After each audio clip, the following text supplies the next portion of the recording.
They say you'll see your whole career flash before your eyes, right before you get fired, like some kind of professional near-death experience. That's not what happened to me. What I saw was a pale, manicured hand sliding a manila folder across a glass desk, slow and silent, like a body being pushed into a morgue drawer. My name's Nathan Hale. I'm 43 years old, and until 2 hours ago, I was the Vice President of Business Strategy at Lucentera Media, a mid-sized digital conglomerate that, despite its flashy brand kits and Gen Z interns, still made its money the old-fashioned way: partnerships, B2B infrastructure, and long-term growth modeling. My division alone generated over 66% of the company's total revenue stream last quarter.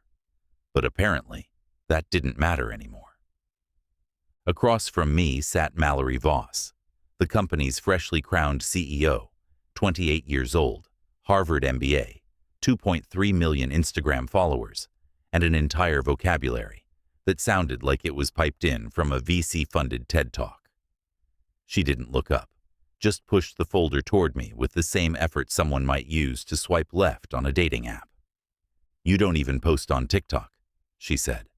Not accusatory, not cruel, just matter of fact. "We need someone with a personal brand, someone who embodies the company's future." She didn't blink when she said it, just stared at her phone screen like she had somewhere more interesting to be. Probably did. I opened the folder slowly. Termination. Effective immediately. Severance package included. Legal had already signed off. "I see," I said, because anything else would have been either too bitter or too beneath me. I stood. She still didn't look up. So I walked to her side of the desk and extended my hand. She glanced up, startled. "Thank you for the opportunity," I said, and smiled.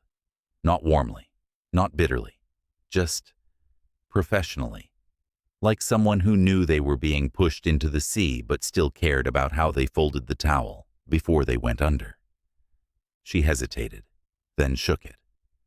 I walked out of the glass-walled office, in silence, past the open-floor workspaces where neon-haired junior strategists debated fonts like their lives depended on it, past the giant LCD wall that displayed real-time engagement stats and dopamine-colored KPI graphs, past the break room where someone was making oat milk lattes while wearing noise-canceling headphones and a "hustle does not equal health" hoodie. No one stopped me. No one even looked up. I didn't stop walking until I hit 6th Avenue. Then I turned, took a breath, and called myself a car. The bar was dim and loud, the kind of place downtown where the drinks are overpriced and no one checks IDs, because everyone in there is wearing a badge from one of 5 acceptable startups. I sat in a booth and ordered an old-fashioned. It felt appropriate. It usually does. 20 minutes later, Jay slid in across from me. He'd been one of my analysts. Sharp kid, still mid-30s, ran numbers like a machine, but actually understood humans, which made him dangerous in the best way. Behind him came Leah, my old team coordinator, and Curtis, the UX lead who always wore blazers over band tees and smelled faintly of whiteboard marker. "You're kidding," Jay said, eyes wide. "You're actually out?" "She said I didn't have a brand," I said, sipping the drink. Leah blinked. "But your deck closed the New Vision account. That deal was worth, what, 8 million in Q2? 8.6, I said. Curtis let out a slow whistle. "She fired the backbone." "No," I corrected. "She fired the part that wasn't photogenic." Jay leaned in, lowering his voice. "You know most of her followers are bots, right? There was this whole Reddit thread last year. Some data scientist broke it down. Less than 4% are real people. The rest? Click farms." I raised an eyebrow but didn't comment. Leah twisted her glass. "She replaced the execs who built the engine with influencers who know how to spin the wheel." "She didn't even look at me when she fired me," I said. Didn't ask about the pending contracts. Didn't even ask what I'd been working on. Because she doesn't care, Curtis said. She thinks a viral video is worth more than an enterprise deal. This isn't leadership. It's a performance. That hit harder than I expected. Jay looked at me. So what now? I didn't answer right away. The truth was, I didn't know. I'd spent 15 years helping build Lucentera from a scrappy digital agency to a legitimate player. I knew where every line item lived. I could walk through the data warehouse blindfolded, but none of that mattered now.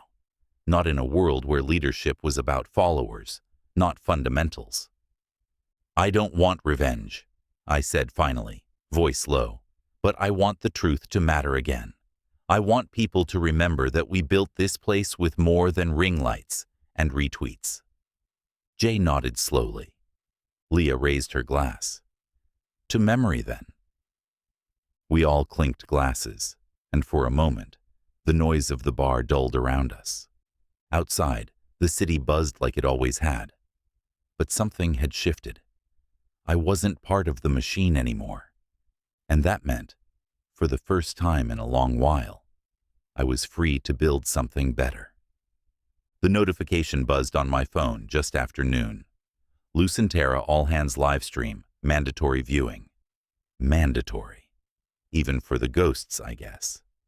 I poured coffee into a chipped white mug, same one I'd used for years in the office, and settled into my home office chair. It was strange, watching the company I helped build through a pixelated feed, like tuning in to your own funeral and seeing strangers rearrange the flowers. The screen blinked. Then there she was, Mallory Voss, standing in front of a neon-lit backdrop that said, "Rebrand the future," in a font that probably had its own fanbase on TikTok. She wore a blazer over a hoodie, hair slicked into a high ponytail, and smiled like she'd just won a popularity contest, which, in a way, she had. "Hi, Lucentera fam," she chirped, waving like a vlogger. "Let's talk about the future.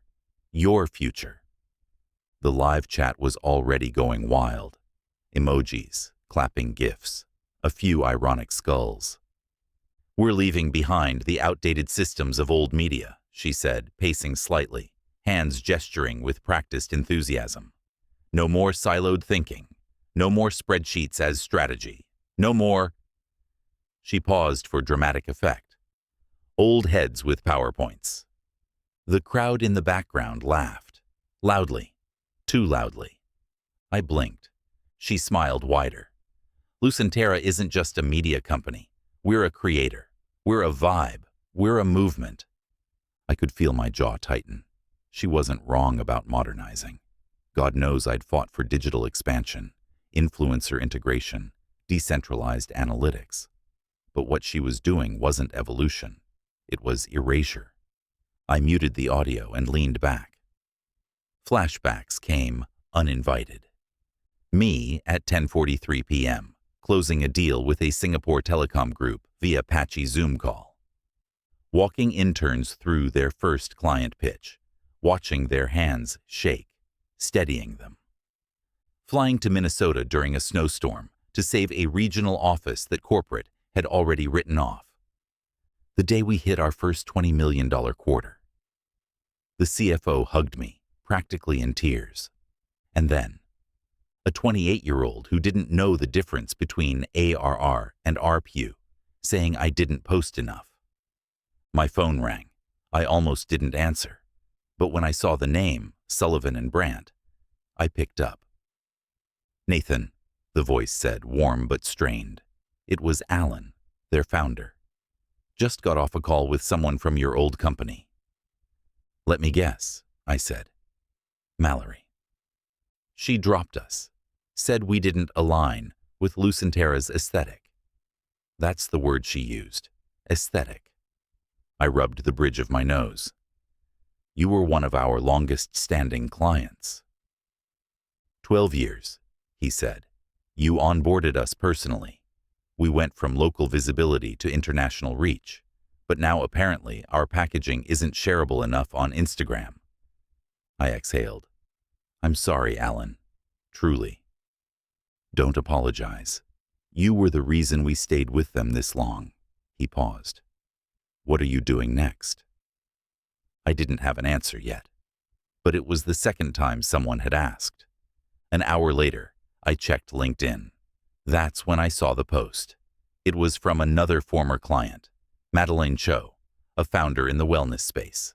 She'd posted a throwback image of our first campaign together and written, Lucentera's new CEO just let us go, but I'll always be grateful to Nathan Hale for helping us scale with integrity. He didn't care about filters. He cared about fit. The post was getting traction, real traction, not bot traction. Comments flooded in, many from executives, founders, former employees. A pattern was emerging. That's when I opened a fresh spreadsheet. Just for me. No shared folders, no version tracking. At the top I wrote, Things she'll break. I started listing Sullivan and Brandt. Cho Wellness. The mentor program I designed that had a 91% retention rate. The cross-border partnership with Brazil still in early phases. The 3 staffers I knew she'd lay off because they weren't on brand. Each row felt like pulling thread from a sweater I'd spent years knitting. She wasn't evil. She wasn't malicious. She just didn't understand the company. She saw a brand. I saw a body, one with a circulatory system of trust, knowledge, strategy, and accountability. And now, she was amputating limbs because they didn't trend. I stared at the spreadsheet. It wasn't revenge I wanted. It wasn't even my job back. I wanted to document it. I wanted to prove, quietly, methodically, in my own way, that substance still had weight, that in the rush to go viral, you could still bleed out. This wouldn't be a rant.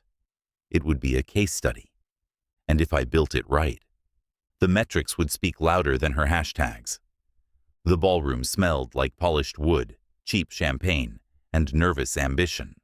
Another tech mixer, another sea of people trying to talk louder than the music, while pretending they weren't watching who just walked in. I hadn't been to one of these since leaving Lucentera, but the invite came from an old friend, and I had nothing to lose by showing up. I kept it low-key. Navy blazer, no name tag, a short whiskey, neat. I wasn't here to sell anything, just observe. But the room had other plans. Within 10 minutes, I heard it. Not my name, but hers. You hear Mallory tried to spin client churn as a strategic cleansing on her podcast? She lost 2 legacy accounts in 48 hours. Some intern accidentally leaked a bot farming invoice. Companies scrambling. I sipped my drink and drifted toward the bar. I didn't need to lean in. The room was doing the work for me. Word was spreading. Quiet, wide, fast, just the way I liked it. A familiar voice stopped me. Well, look who finally came out of the bunker. I turned. Rajesh, my former senior engineer. Smart, loyal, ruthless when needed. I hadn't seen him since the day they shut down his project and reassigned him to brand innovation. You surviving over there? I asked. He laughed, but it didn't reach his eyes. She replaced my entire DevOps team with 3 interns who know how to make thirst traps in the server room. You think I'm surviving? I raised a brow. They don't even know what infrastructure we have, he said. Yesterday they pitched migrating to a platform we already use. She clapped like they invented fire. I let the silence do the heavy lifting. She's bleeding talent. People are scared to say anything, but morale's dead. We don't have leadership. We have live streams. I clinked my glass lightly against his. To the revolution, then. Or the funeral, he muttered. That night, I stayed longer than I meant to.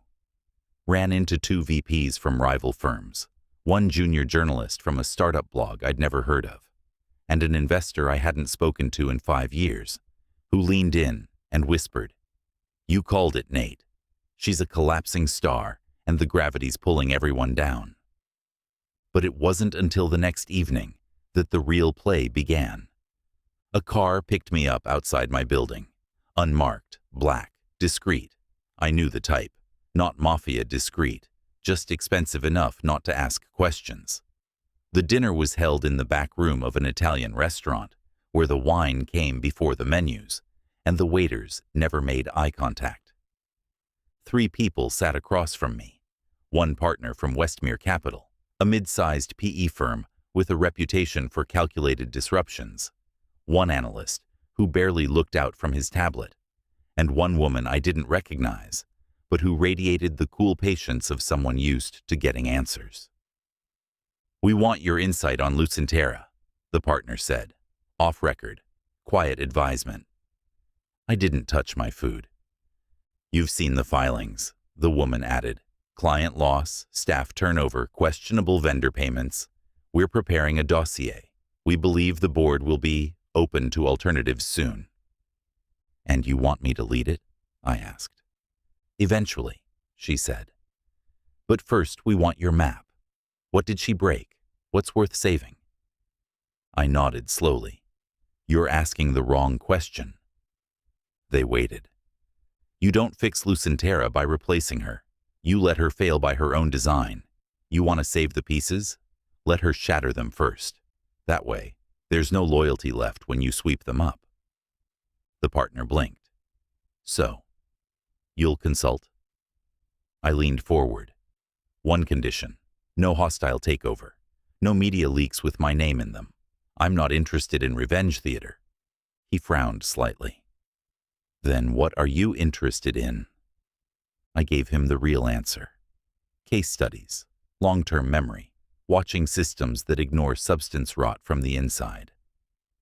They agreed. By the time dessert came, I was already texting a short list of names.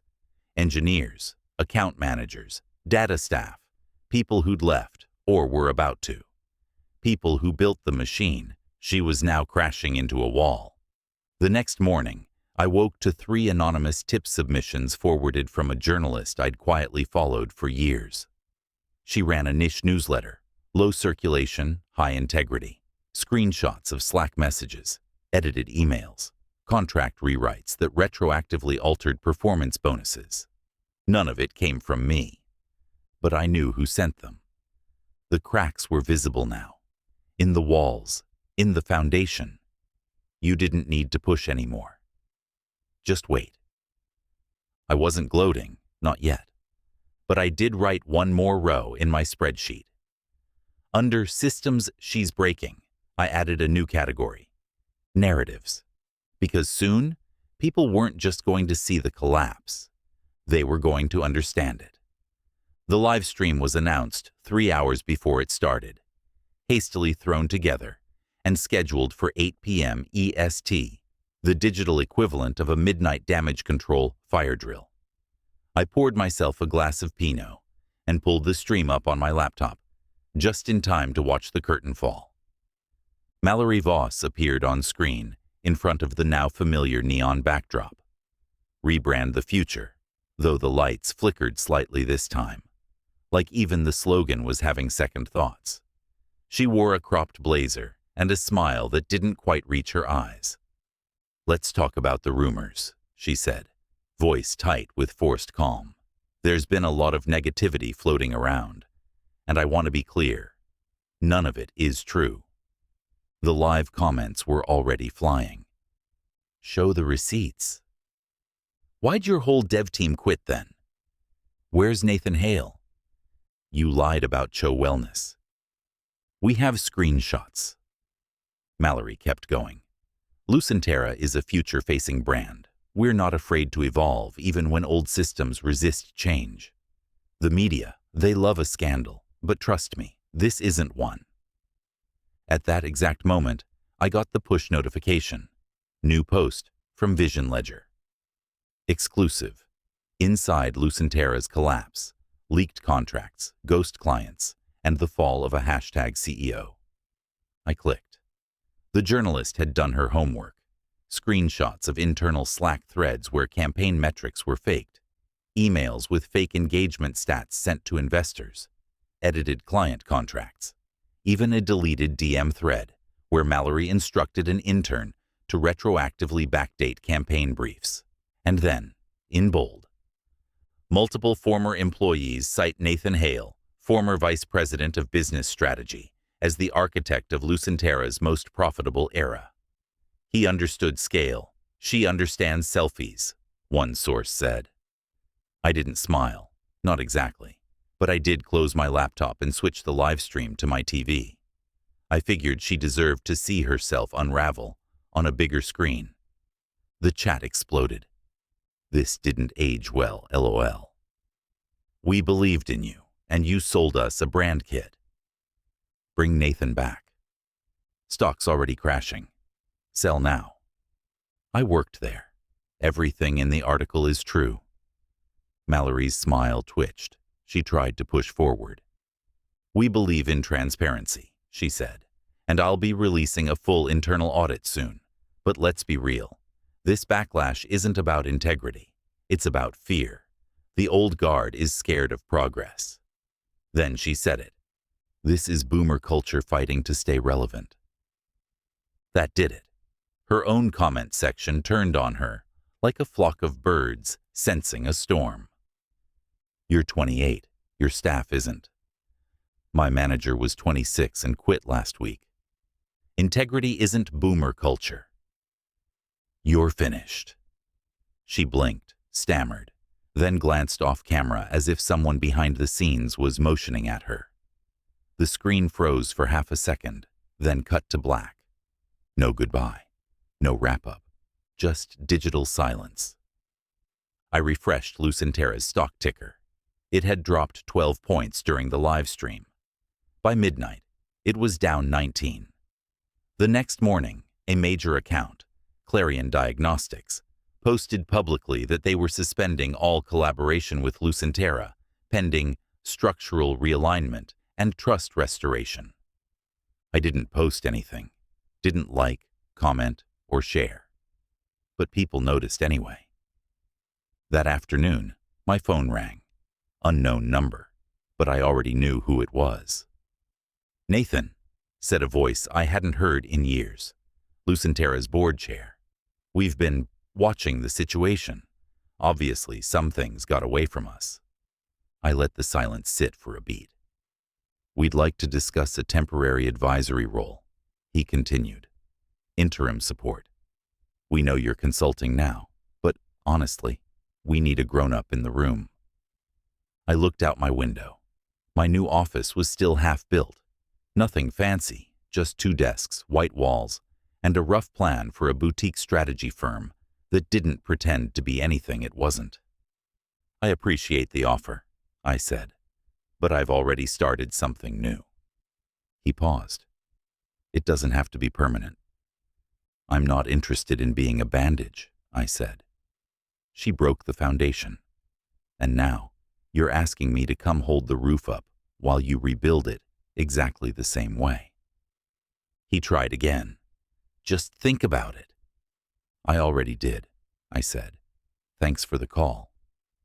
I hung up.